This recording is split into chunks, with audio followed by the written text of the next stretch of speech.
할렐루야, 반갑습니다. 2020년 송년 예배를 이렇게 온라인으로 드리게 되었습니다.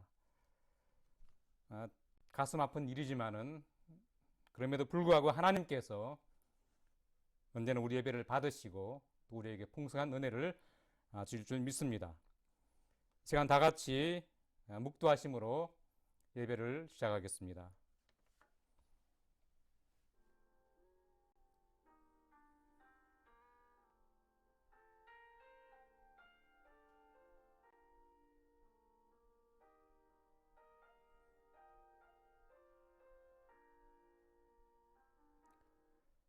하나님 아버지, 감사합니다. 오늘 2020년 송년주일을 맞게 하시고 이렇게 각 가정에서 온라인으로 예배를 드리게 되었습니다. 그러나 어디든지 계시는 하나님께서 우리와 함께 하시고 우리 예배를 받으시며 모든 예배하는 하나님의 귀한 백성들이 하나님의 큰 은혜를 누릴 수 있는 귀한 시간으로 인도하여 주시옵소서. 감사드리며 예수님의 이름으로 기도하였습니다. 아멘. 이 시간 다 같이 여러분 계신 곳에서 일어나셔서 찬송가 21장을 함께 부르시겠습니다.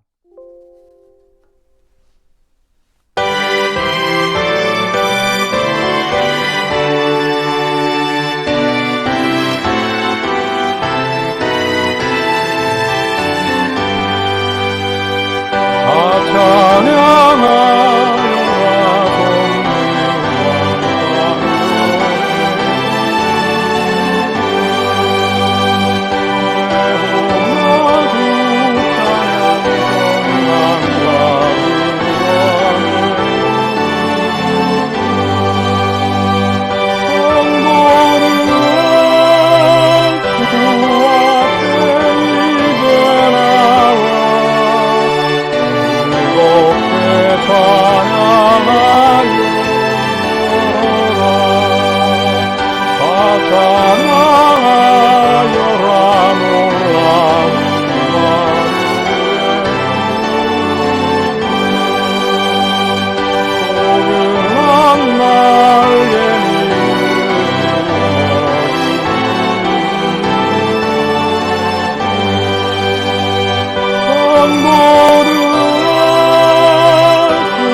이 시간 다 같이 서신 채로 교동문 10편 1편을 교독하시겠습니다. 복 있는 사람은 악인들의 꾀를 따르지 아니하며 죄인들의 길에 서지 아니하며 오만한 자들의 자리에 앉지 아니하고 오직 여호와의 율법을 즐거워하며 그의 율법을 주야로 묵상하는도다.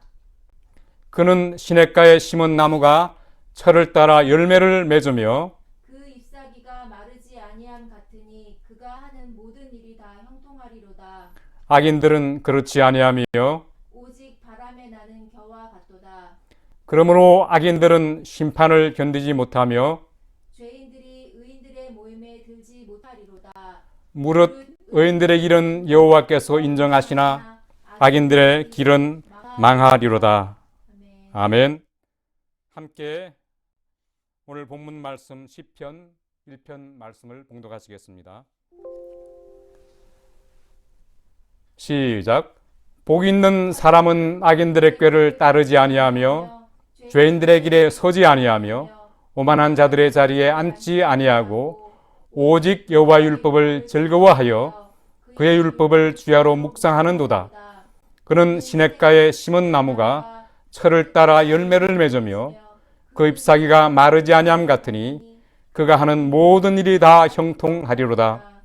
악인들은 그렇지 아니하며 오직 바람에 나는 겨와 같도다.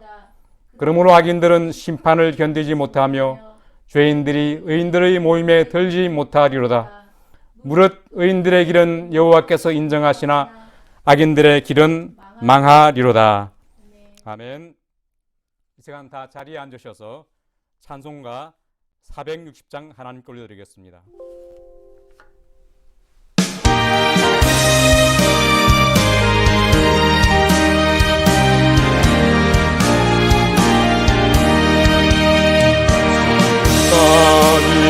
지리네 온곳 깨끗이 은혜라 아니요 주의 사랑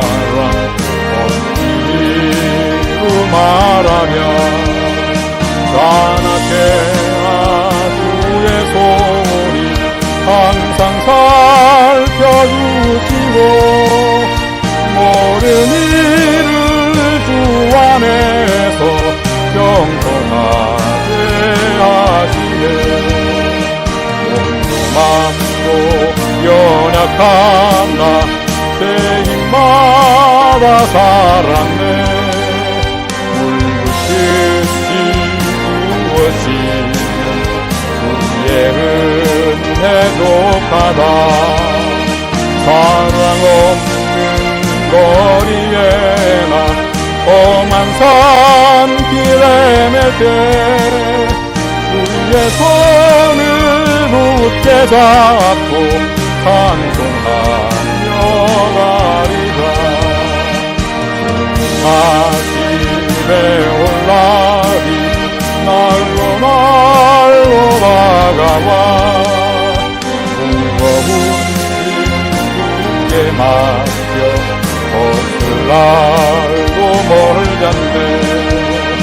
나를 위해 예비하신 올양길에 돌아가 아버지의 품 안에서 영원토록 살리라. 아멘. 이 시간 다 같이 함께 먼저 기도하시겠습니다. 하나님 아버지 감사합니다. 이 시간 하나님의 말씀을 함께 나누기를 원합니다. 하나님 우리에게 말씀하시고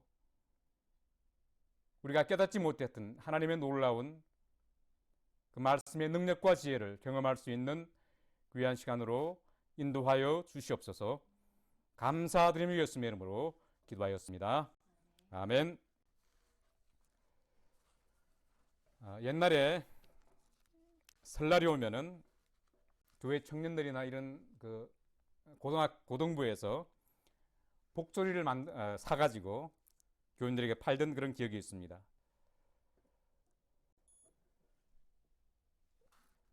복조리를 산 사람들은 그것을 자신들의 대청마루나 혹은 집안에 걸어두고 사용했습니다. 옛날에는 그 쌀에 돌이 많아가지고 쌀을 꼭 이렇게 조리를 가지고 걸러서 밥을 했었습니다. 그래서 그 쌀을 걷어 올리듯이 복을 걷어 올려서 복을 많이 받으라는 뜻에서 그렇게 복조리를 그렇게 사고 또 걸어두기를 했던 것입니다. 한국의 많은 그런 전통 물품들에는 크게 한자로 복자가 쓰여져 있습니다. 유달리 이 복에 대한 그런 동경이 많았던 우리 민족이었기에 그랬던 것 같습니다. 그래서 교회에서조차도 이렇게 복조리를 팔았던 것이 아닌가 생각합니다. 지금은 너무나 잘 살죠. 복조리를 걸어두거나 숟가락에 복자를 잘 안 새깁니다. 그러나 우리의 가장 큰 관심사 또한 복일 것입니다. 오늘 본문 시편 1편은 그리스도인들이 제일 좋아하는 말씀 중에 하나이고 많은 사람들이 그냥 줄줄 암송하는 그런 말씀입니다. 그만큼 잘 알고 좋아하는 그런 말씀이지만은 사람들이 가끔 가까이 있고 잘 아는 것, 좋은 것들을 너무 가볍게 생각해서 소중한 그 가치를 모를 때가 있기에 오늘 말씀을 통해서 이 시편 1편을 통해 하나님 우리에게 주시는 그런 은혜를 다시 한번 누리기를 원합니다. 오늘 보면 시편 1편은 복이라는 그런 단어로 시작을 합니다. 히브리어에서 이 복을 지칭하는 단어는 두 가지가 있습니다. 우리 윤 목사님이 설교할 때마다 매일매일 그렇게 강조했던 그런 말씀인데 그 하나는 바라크라는 단어입니다. 바라크의 축복입니다. 바라크는 버락 오바마의 그런 이름에도 나오는데 그것은 물질적이고 눈에 보이는 그런 축복을 의미합니다. 창세기 1장 22절에 하나님이 바다 생물과 새들을 창조하신 후 하나님이 그들에게 복을 주시되 생육하고 번성하라 고 하실 때 바로 그 복이 바라크입니다. 그리고 창세기 12장 2절 아브라함에게 내가 너로 큰 민족을 이루고 내게 복을 주어 내 이름을 창대케 하리니 너는 복이 될지라. 그래서 그 복도 바라크입니다. 바라크의 축복은 하나님께서 주시는 경제적인 물질적인 복입니다. 상업이나 산업이나 농사의 그런 큰 수확, 또 자손들의 번성, 흥왕 그런 것을 의미합니다. 그리고 또 하나의 복을 지칭하는 단어는 바로 아시레입니다. 아시레는 바라크와는 조금 그런 느낌이 다른데 이 복은 하나님과의 관계를 통해서 누리는 기쁨이나 만족, 행복을 의미합니다.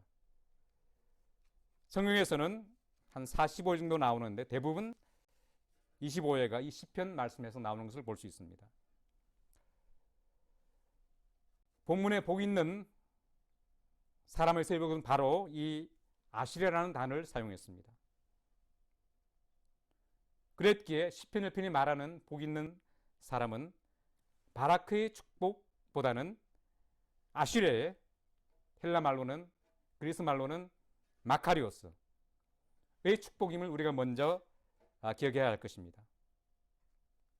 기독교는 흔히 역설의 종교라고 말을 합니다.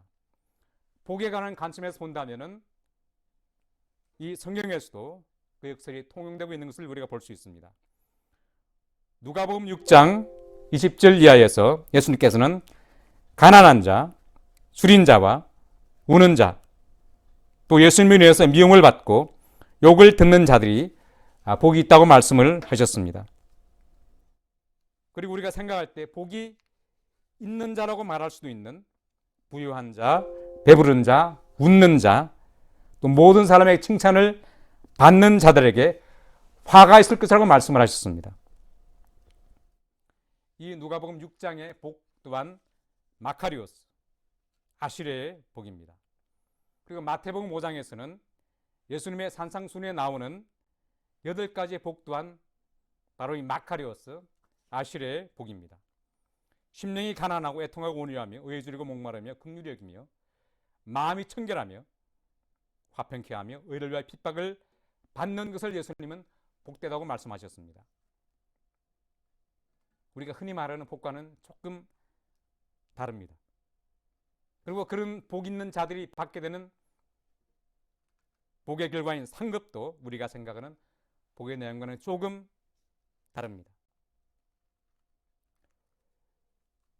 2005년 2월 28일 타임즈에서 행복에 관한 그런 특집 기사가 나왔는데, 흔히 우리가 생각할 때 행복의 조건으로 내거는 것들, 건강, 돈, 좋은 학교, 높은 IQ, 좋은 직업, 높은 지위, 결혼, 혹은 좋은 집이나 자동차, 또 좋은 기후, 더 나아가서는 젊음까지도 어떤 사람의 행복을 느끼게 하는 데는 그렇게 도움이 되지 않는다고 말하였습니다. 그것은 그 모든 조건들을 다 갖춘 사람들조차도 그것만으로는 그들이 행복하다고 느끼지 못함을 이야기하는 것입니다. 그렇다면 하나님께서 구약 성경에 약속하신 이 바라크의 축복은 우리에게는 유효하지 않는 것일까요? 이 바라크의 복이 하나님 말씀하신 복의 범주에 들어가지 않는 것일까요? 그렇지 않습니다. 여전히 바라크의 축복은 아실의 또 마카리오스의 축복과 함께 하나님 우리에게 약속하신 것이며, 누릴 수 있는 사람은 누구든지 누릴 수 있는 그런 하나님의 축복입니다. 신명기 28장 2절에서는 내가 내 하나님 여호와의 말씀을 청종하면 이 모든 복이 내게 임하며 내게 이르리니 라고 말씀합니다. 성읍과 들과 자녀와 토지의 소산과 짐승들과 광주리와 떡반죽 그릇에 그 복이 임하며 나가도 들어가도 내가 복을 받을 것이다 라고 말씀을 하셨습니다. 분명히 성경 말씀은 우리에게 우리가 흔히 복이라고 생각하는 것들도 주신다고 말씀을 하고 있습니다.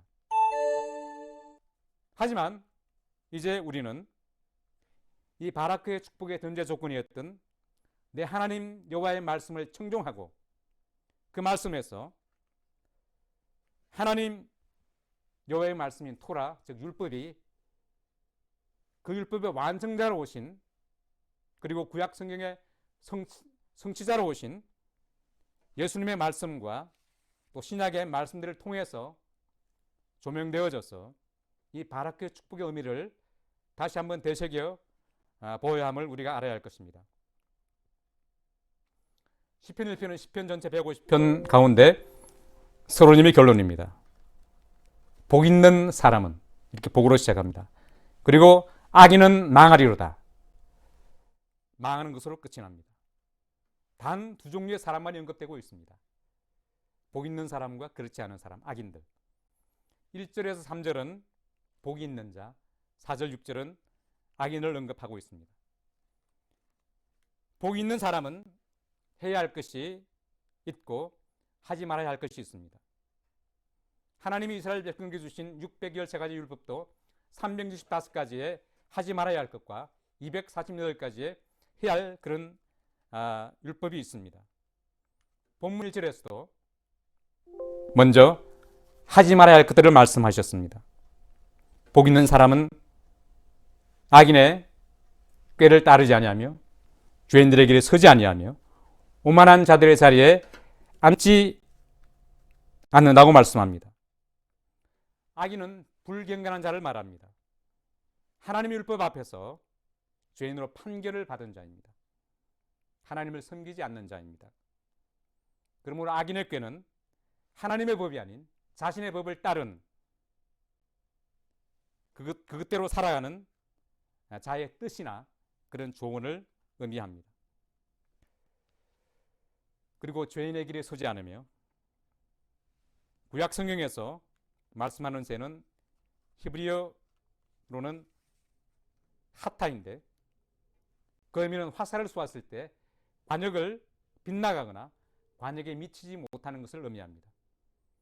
즉 하나님이 정하신 말씀에서 벗어나 다른 길로 빗나가거나 혹은 그 기준에 부합하지 못하는, 미치지 못하는 것이 죄이고 그렇게 행하는 자가 죄인이라는 것입니다.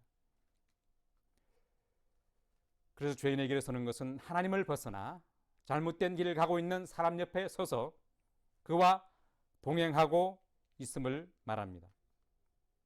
세 번째 하지 말아야 할 것은 오만한 자의 자리에 앉지 않는 것입니다. 오만한 자에 해당하는 히브리어 말은 바로 레침입니다. 레침의 의미는 비웃고 조롱하고 경멸하는 자를 의미합니다. 그리고 그 비웃음의 대상은 바로 하나님입니다. 하나님과 하나님의 말씀을 비난하고 조롱하며 하나님의 자리에 자신이 올라앉아서 지속적으로 하나님께 대항하는 자들이 바로 오만한 자들입니다. 악인과 죄인과 오만한 자는 다 결국 똑같은 자입니다. 하나님께 맞서는 그 정도가 조금 다를 뿐이지 점진적으로 나아가서 결국은 하나님을 버리고 자기의 길을 가는 그런 사람들을 말합니다. 복 있는 자는 그들과 함께 걸어가지 않고 그들과 함께 서지 않으며 또 그들의 자리에 앉지 않는 사람들입니다. 본문의 2절 말씀은 복 있는 자들이 해야 할 것을 말씀합니다. 여호와의 율법을 즐거워하여 그의 율법을 주야로 묵상하는 자로다. 즐거워하다의 히브리어 원어는 바로 헤페츠입니다. 그 의미는 기뻐하다, 갈망하다는 그런 뜻이 있습니다. 그래서 여호와의 율법을 즐거워한다는 것은 하나님의 말씀을 간절히 소원하고 사모하며 그 말씀대로 살아가는 것을 기뻐합니다. 그런 것을 의미합니다. 복 있는 자는 이렇게 하나님 말씀을 갈망하고 기뻐할 뿐만 아니라 또한 그 율법을 주야로 묵상하는 자라고 했습니다. 하루 종일 삶의 모든 순간에 하나님 말씀을 기억하고 그 의미를 되살리는 것이 묵상입니다. 묵상하는 데 해당하는 히브리 말은 하가입니다. 그 원래 뜻은 소리내어서 읍소리나라는 그러한 뜻을 가지고 있습니다. 한글로는 묵상하다는 말로 번역이 되었는데 묵상은 그냥 조용히 생각하면서 그 뜻을 이렇게 되새기는 것이라고 한다면은 히브리어 말 하가는 좀 더 큰 소리로 입으로 소리내어 말씀을 암송하면서 선포하는 것을 우리가 볼 수 있을 것입니다. 그래서 시편 1편 2절이 말하는 복 있는 사람은 언제나 하나님의 말씀을 갈망하며 하나님 말씀을 듣기를 즐거워하며 그리고 그 말씀대로 살아가는 것을 기뻐하며 삶의 모든 순간에 어떤 상황에서도 입으로 하나님 말씀을 되뇌이고 암송하며 선포하는 사람들이 아시리의 복을 누리는 사람들임을 말해주고 있습니다. 중세시대에 인쇄기술이 발달하기 전에는 성경 한 권의 필사본을 만들기 위해서는 300마리의 양가죽이 필요했습니다. 200마리 이상의 양가죽이 필요했고 또 그것을 기록하는 그 깃들 펜을 위해서 수십 마리의 거위가 필요했습니다. 그리고 18개월의 그런 기간이 필요했습니다. 그 가격은 지금 돈으로 약 2억 정도 했다고 합니다. 15세기 케임브리지 대학에 장서 목록이 약 300건밖에 되지 않았다고 합니다. 구텐베르크가 인쇄술을 이제 발명해서 그 기술로 만들어진 성경 가격도 그 당시에 1년치 노동자의 월급이었습니다. 중세시대도 그렇게 하나님 말씀을 대하기가 힘들었습니다. 구약시대는 어떻겠습니까? 그 말씀을 구약성경에 나와 있는 대로 손목에다 차고 이마에도 붙이고 밤낮으로 매 순간 묵상하지 않고는 하나님 말씀을 결코 그들이 아마 기억할 수가 없을 것입니다. 그렇게 귀했던 말씀이 이제는 너무나 흔해졌습니다. 어쩌면 그래서 우리는 하나님 말씀을 귀하고 소중한 것으로 여기지 아니할지 모르겠습니다. 하지만 시편 1편 본문이 말씀하는 것처럼 복 있는 사람이 그리고 진정한 행복을 원하는 사람은 하나님 말씀을 가까이 하고 갈망하고 또 소원하며 하나님 말씀대로 살아가며 그 말씀 우리의 길을 밝히는 우리 발의 등불임을 믿고 그 말씀대로 살아가야 할 것입니다. 하나님 말씀은 지금도 살아계신 하나님의 말씀입니다. 언제나 변함없는 틀림이 없는 진리의 말씀입니다. 하나님 말씀을 가볍게 여기거나 소홀히 생각하지 말아야 합니다.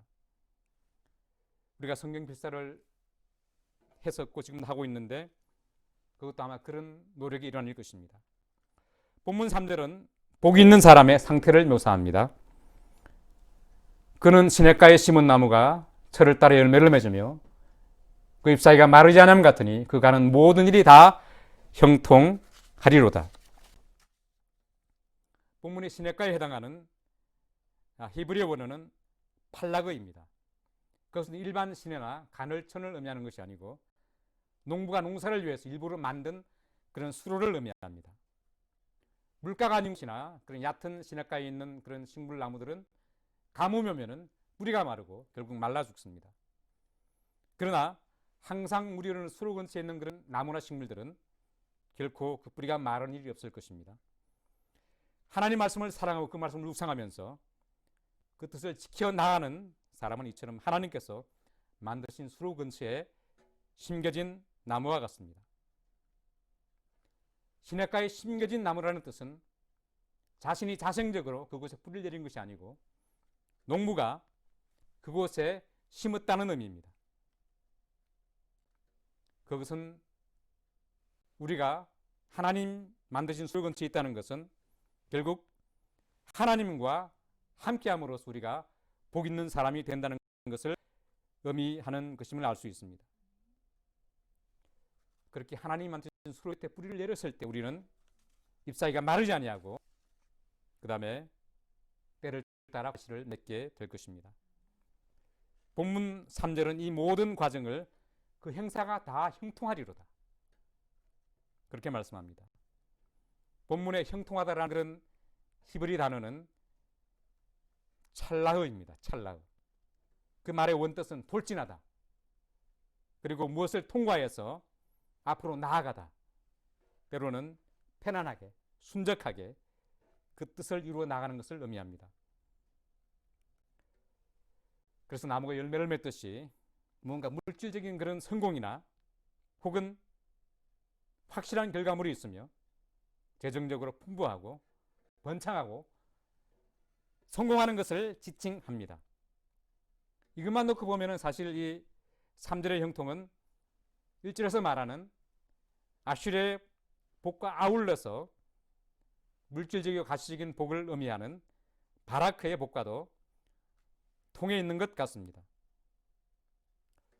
사실 시편 기자의 이러한 표현은 이 시편 1편이 전체 150편의 서론임이 결론이기 때문에 그렇습니다. 이 시편 1편의 주제는 바로 의인의 복과 악인의 멸망입니다. 그러나 시편 전체를 흐르는 그런 시편 기자들의 고뇌는 바로 악인의 형통과 의인의 고난입니다. 악인이 형통하는데도 하나님은 우리를 돌아보지 아니하는 것 같고 아무리 하나님께 부르짖어도 아무 말씀을 아니하시는 하나님, 그런 것 같은 하나님을 보고 이 시편 기자들은 절망하고 고뇌했습니다.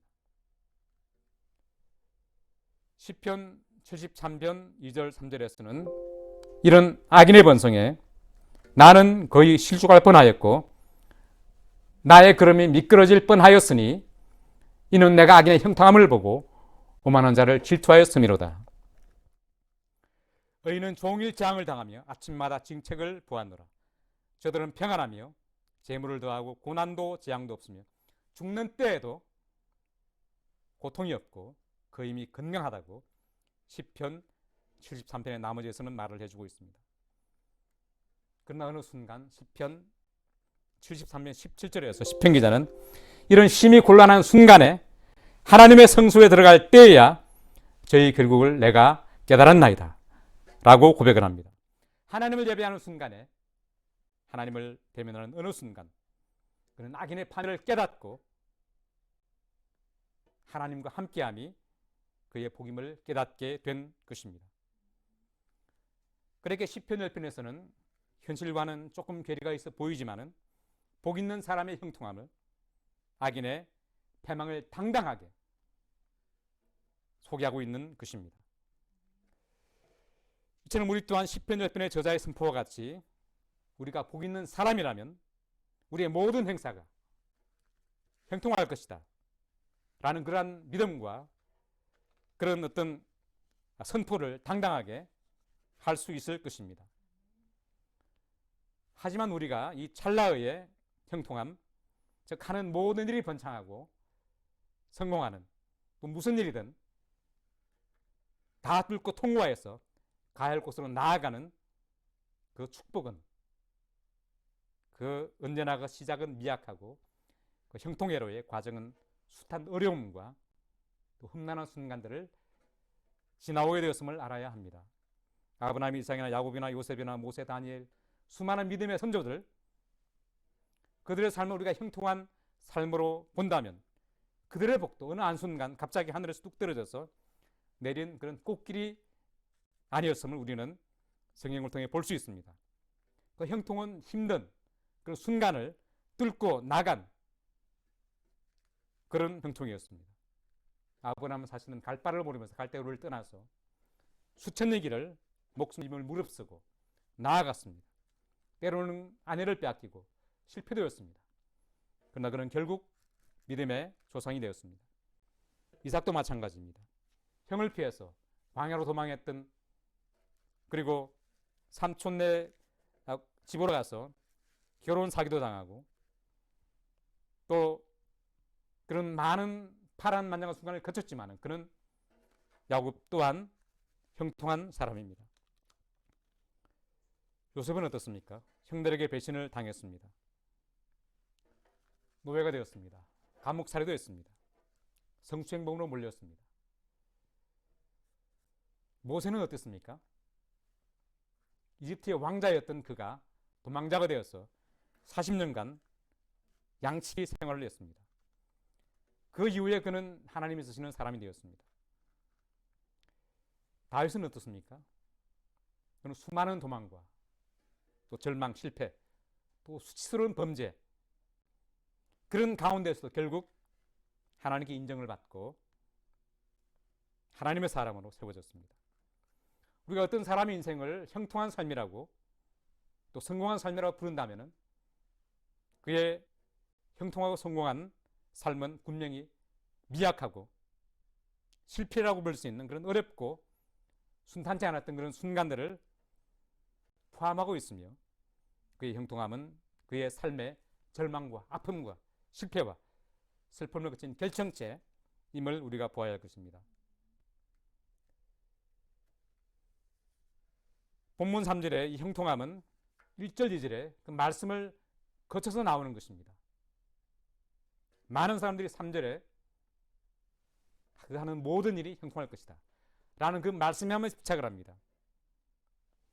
1절, 2절 말씀을 빼버리고 그것만 집착한다면 그것은 바로 일종의 기복신앙이며 안심 일명만을 바라는 그런 미신과도 같은 것입니다. 본문 1절, 2절 말씀을 지켜나가는 것은 어쩌면 전쟁 같은 삶일 것입니다.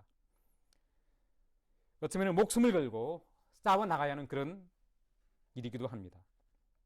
요소 1장 8절에서 하나님은 이 율법책을 내 입에서 떠나지 말게 하며 주야로 그것을 묵상하며 그 안에 기록된 대로 다 지켜 행하라. 그리하면 내 길이 평탄하게 될 것이며 내가 형통하리라. 9절에서 내가 내게 명령한 것이 아니냐. 강하고 담대하라. 두려워하지 말며 놀라지 말라. 내가 어디로 가든지 내 하나님 여호와가 너와 함께 하느니라 하시니라. 강하고 담대하고 두려워하지 말라. 놀라지 말라는 것은 요소 앞에 놓여진 것들이 결코 만만치 않음을 의미합니다. 하지만 그 순간에도 하나님께서 그와 함께 하셨기 때문에 요하수는 그 모든 것을 뛰어넘어서 형통한 자의 길에 서게 된 것입니다. 믿음의 조상들의 삶에 때로는 어렵고 실패한 그런 고난의 순간이 닥쳤다 해도 성경은 여전히 그들의 삶을 형통한 자의 삶이라고 말합니다. 그것은 그들의 형통의 근원이 바로 그들이 하나님께서 그와 함께 하시기 때문이었습니다. 창세기 39장에서는 노예로 팔려가서 보디발의 집에 종이 된 요셉을 하나님께서는 형통한 자라고 말씀하셨습니다. 요셉이 감옥에 갇혔어도 그를 형통한 자라고 말을 했습니다. 창세기 39장 2절에 여호와께서 요셉과 함께 하심으로 그가 형통한 자가 되어 창세기 39장 23절에 간수장이 그의 손에 맡긴 것을 무엇이든지 살펴보지 아니하였으니 이는 여호와께서 요셉과 함께 하심이라. 여호와께서 그를 범사에 형통하게 하셨더라 라고 말씀하셨습니다. 세상의 눈으로 보면은 가족에게 배신당해 노예가 된 사람, 또 누명을 쓰고 성추행범으로 몰려서 감옥에 갇힌 사람을 형통하다고 말하지 않을 것입니다. 오히려 손가락질할 것입니다. 하지만 하나님께서 그와 함께 하실 때 그는 어디서 있든 어떤 상황이든 형통한 자로 성경은 말합니다. 결국 그가 총리가 되어서 때가 이르 총리가 되어서 인간 정리를 이루었습니다. 그러나 그는 노예였을 때에나 그가 총리가 되었을 때에나 언제나 형통한 사람이었습니다. 그리고 그것은 하나님께서 그와 함께 하셨기 때문이었습니다.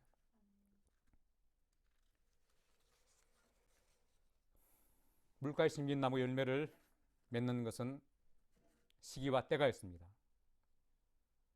사시사철 언제나 매일매일 열매를 달아내는 나무는 없습니다. 적절한 수분과 양분과 또 농부의 수고와 노력을 거쳐서 꽃이 피고 적절한 때의 열매를 달게 되는 것입니다. 우리가 물가에 심긴 나무라 해도 우리의 열매가 언제 열릴지, 우리가 언제 형통함을 경험할지 그것은 알 수 없습니다. 그러나 결국 그 때가 이르러 우리가 풍성한 열매를 맺게 될 것임은 확실한 사실입니다. 시편 기자들이 그랬던 것처럼 우리는 현실에서 의인의 번성과 또는 형통함보다 악인의 번성과 형통을 더 많이 볼 수 있습니다. 그럼에도 우리는 시편 1편의 고백처럼 여전히 우리의 모든 하는 일이 형통할 것이라고 자신 있게 고백합니다. 우리가 그 형통의 과정에서 어디쯤 와 있는지는 알 수 없지만 우리는 낙심하지 않습니다. 하나님 없는 악인의 번성은 거짓된 것이고 쉬 사라지는 것들입니다. 오늘 4절의 말씀에서는 바람에 날아가 버린 겨라고 말씀하셨습니다. 우리가 하나님과 함께함으로 우리는 번성하고 형통하고 또 부자가 되고 성공할 수 있습니다. 정말 감사한 일입니다. 그 순간에도 여전히 우리는 하나님의 뜻대로 나아가야 합니다. 그러나 하나님과 함께함에도 우리는 가난하고 실패하고 절망하고 슬픔에 빠지고 낙심할 수 있습니다. 그럼에도 우리는 형통한 사람입니다. 그것은 하나님께서 우리와 함께 하시기 때문입니다. 로마서 8장 35절에서 바울은 누가 우리를 그리스도의 사랑에서 끊으리요? 환난이나 곤고나 핍박이나 기근이나 적신이나 위험이나 칼이랴.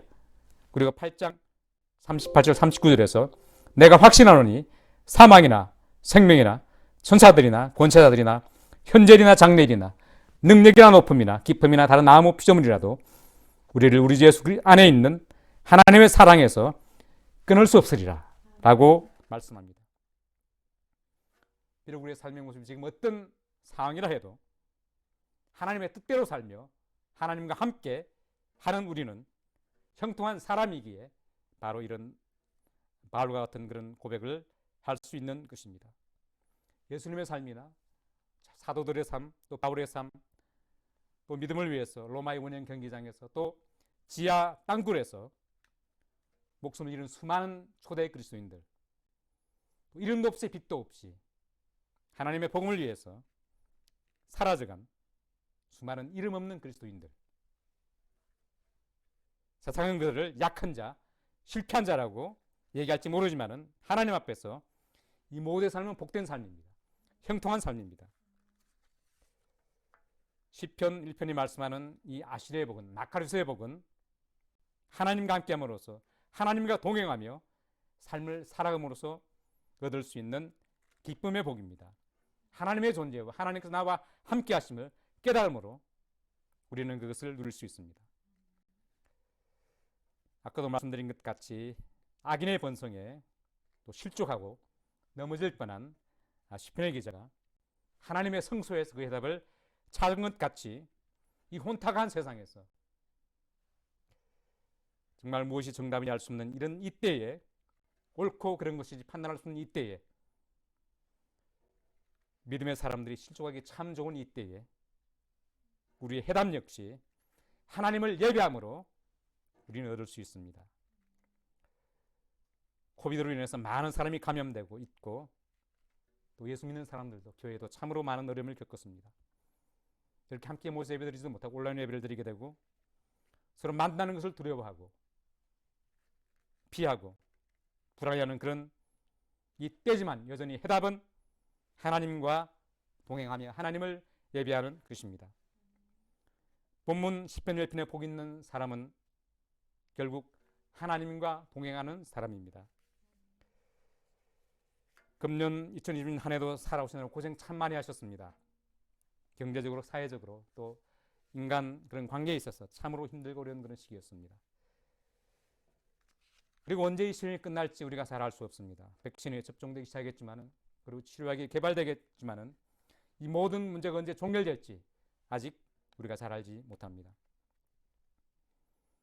그러나 이 모든 어렵고 힘든 상황 속에서도 우리는 여전히 하나님을 바라보고 하나님과 동행하는 삶을 살아야 할 것입니다. 새해에는 좀 더 하나님의 말씀에 가까이 가는 우리의 삶을 간절히 소망합니다. 그래서 우리의 눈을 들어서 우리에게 도움을 주시는 하나님을 의지하고, 이런 어려운 순간들을 통해서 하나님께서 우리에게 무슨 말씀을 하시는지 하나님 말씀에 더 귀를 기울여서 나가야 할 것입니다. 그리함을 통해서 우리가 어디쯤 서 있는지 알 수 없지만은 물가에 심긴 나무같이 결국 때가 이르러 형통한 복을 누리는 복된 삶을 사는 복된 사람이 되는 저희와 여러분에게를 간절히 주님의 이름으로 축원합니다. 기도하시겠습니다. 하나님, 감사합니다. 참 어렵고 힘든 2020년 한 해를 살아왔습니다. 이 한 해를 보내는 이 송년 예배를 드리면서 하나님께 감사하기를 원합니다. 어려움 가운데 지킨 하나님을 찬양합니다. 하나님, 우리에게 소망을 주시고 우리와 함께 하시고 힘들고 어려운 모든 순간을 이겨나갈 수 있는 복된 자가 되게 하시고, 다가오는 새해에는 좀 더 하나님의 말씀에 가까이 가서 하나님의 말씀의 능력을 경험할 수 있는 그런 귀한 삶이 되게 하나님 인도하여 주시옵소서. 감사드리며 예수님의 이름으로 기도하였습니다. 아멘. 이 시간 다 같이 찬송가 434장을 함께 부르시겠습니다.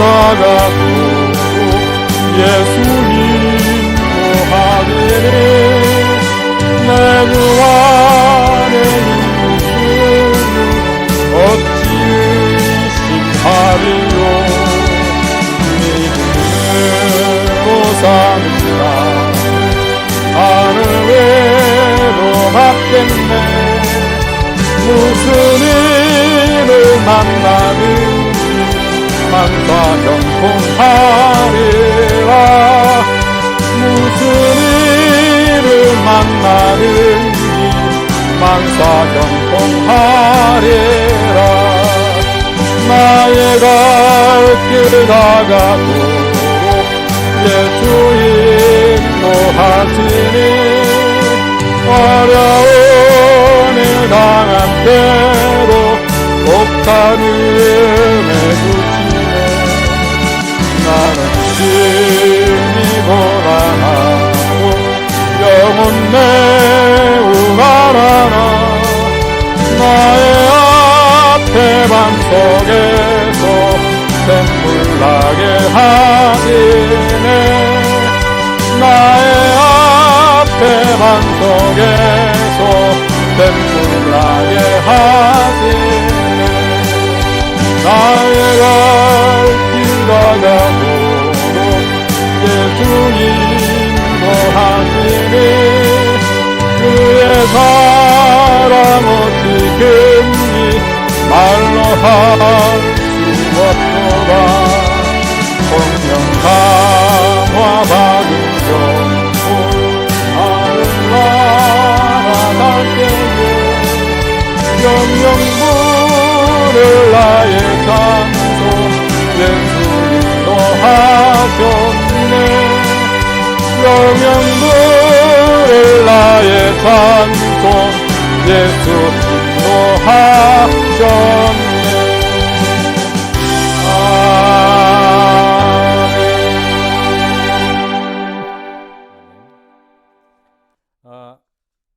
광고는 여러분들이 아마 카톡으로 목사님 보내신 주보를 아마 보시고 다 줄 수 있을 것입니다. 특별히 송구영신 예배는 아마 교회에서 드리지 못할 것 같습니다. 온라인으로 드리든지 아마 목사님께서 연락하실 것입니다. 그리고 다음 주 예배는 온 교인이 모이는 것이 아니고 예배위원들만 모여서 온라인으로 아마 드리게 될 걸로 생각합니다. 특별히 우리 의섭이 그리고 사모님 위해서 여러분들 간절히 기도해 주시고 또 모든 성도들을 위해서 건강 잃지 않게 기도해 주시기 바랍니다. 이 시간 다 같이 함께 일어나셔서 찬송가 402장 부르시고 축도로 예배를 마치겠습니다.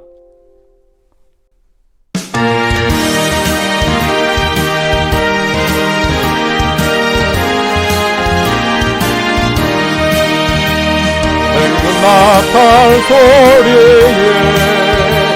주의 호령 났으니 십자가의 분기를 들고 나가세. 성상가서 의의 멸관 받았으리라. 성상가서 의의 멸관 예루살렘 동네로 멸관 받으리. 서연한 난 건너 일상 만드는 날 의의 멸관 예루살렘 동네로 만남마의 권세를 깨쳐버리고 승리하신 주님과 승능가를 부르세. 땅땅 울고 의의 멸관 받았으리라. 땅땅 울고 의의 멸관 예루살렘 성에서 영광 하늘에 서열한 강 건너 땅 맡기는 날 의의 멸관 예루살렘 성에서 같이 나가고 과금 모두 마친 우리와 함께 기쁘는 용사들아 누리세. 땅땅 서우고 의의 멸관 받았으리라. 땅땅 서우고 의의 멸관 예루살렘 성에서 멸관 받으리. 요단 강 건너 땅 만드는 자 의의 멸관 예루살렘 통에서 아멘. 이제는 우리 주 예수 그리스도의 은혜와 하나님 아버지의 극진하신 사랑하심과 성령님의 감화 교통 위로하시는 그런 놀라운 축복이 이 시간 하나님의 말씀을 들으면서 하나님의 말씀을 주야로 묵상하고 그 말씀을 지켜 행하고 다짐하는 모든 하나님의 백성들 머리 위에 그들의 삶 위에 그들의 가정 위에 지금부터 영원토록 함께 하시기를 주님의 이름으로 간절히 축원하옵나이다. 아멘.